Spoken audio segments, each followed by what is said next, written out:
स्वागत है आप सभी का मेरे YouTube channel M Hasan Samastipur में।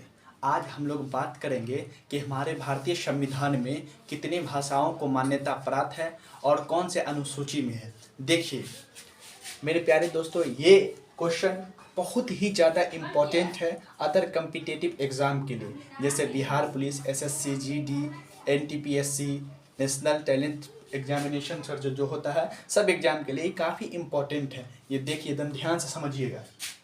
भारत की अनुसूचित भाषाएं भारत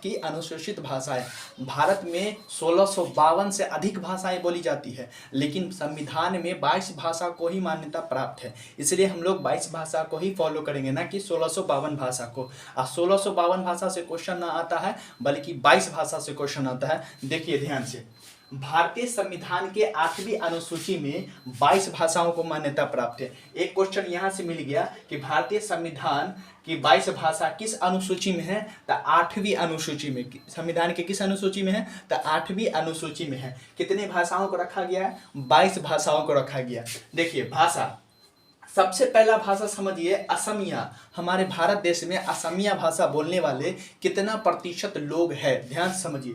भारत के संविधान में सबसे पहले रखा गया असमिया को। ये 1.6% यानी 1.6 अनुपात लोग बोलते हैं असमिया भाषा को। पहला भाषा असमिया हो गया। दूसरा भाषा हो गया हमारा बांग्ला। बांग्ला को कम से कम 8.3 लोग बोलते हैं, 1.3% बोलते हैं, यानी कि 8.3 अनुपात लोग बोलते हैं। तीसरा ओडो भाषा को 0.1 यानी 0.1%, 1 अनुपात लोग इस भाषा का प्रयोग करते हैं। चौथा देखिए डोगरी भाषा को 0.2 लोग इस भाषा को पसंद करते हैं, डोगरी भाषा को। गुजराती भारत में बोला जाता है कितना? 4.9%। वही हिंदी सबसे ज्यादा बोला जाता है। हिंदी कितना बोला जाता है? 40.2%। कितना बोला जाता है? 40.2%। अगर क्वेश्चन आएगा आपको कोई भी एक कॉम्पिटिटिव एग्जाम में बताए कि हिंदी भारत में कितना बोला जाता है, तो बोलिएगा 40.2%। ये हिंदी बोला जाता है भारत में। आगे देखिए कन्नड़ भाषा बोला जाता है 3.9%। उसके बाद देखिए कश्मीरी बोला जाता है 0.5%। यानी कि ये जो भाषा बोला जाता है, जितना कश्मीर के लोग हैं उतना ही बोला जाता है, यानी 0.5%। उसके बाद कोंकणी जो भाषा है वो 0.2% यानी 2 अनुपात ही सिर्फ और सिर्फ बोला जाता है, उससे ज्यादा नहीं बोला जाता है। उसका मैथिली यानी मिथिलांचल के लोग 0.9 अनुपात बोलते हैं। किसको? मैथिली भाषा को। अब मलयालम को 3.6 यानी 3.6 अनुपात के लोग मलयालम भाषा को बोलते हैं। ये यहाँ के लोग। देखिए आप समझेंगे आगे भाषा, यानी मणिपुरी जो भाषा बोला जाता है वो 0.2 अनुपात का भारत में बोला जाता है। उसके बाद मराठी 7.5 अनुपात ये भाषाएं बोली जाती है। उसके बाद नेपाली भी हमारे हिंदुस्तान में बोला जाता है। कितना? तो 0.3, क्योंकि बिहार के बगल में नेपाल है इसलिए।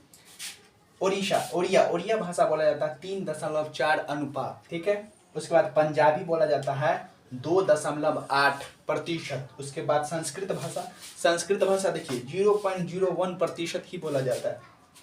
संस्थाली कितना बोला जाता है? 0.6 अनुपात। सिंधी भाषा बोला जाता है 0.3।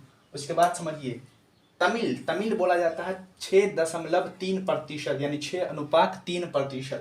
उसके बाद तेलुगु भाषा का प्रयोग हमारे भारत देश में 7.9% होता है। कितना होता है? 7.9%। वही उर्दू का भाषा का प्रयोग होता है 5.2%। कितना होता है? 5.2%। अगर ये वीडियो आपको पसंद आया है तो ज़्यादा से ज़्यादा लाइक कीजिए, शेयर कीजिए। अगर अब तक आप मेरे YouTube चैनल को सब्सक्राइब नहीं किए हैं तो सब्सक्राइब करिए, ताकि आने वाला नोटिफिकेशन आपको मिलता रहे और GK UPSC SSC का आपका तैयारी आराम से होता रहे। तब तक मिलते हैं नेक्स्ट वीडियो में। जय हिंद।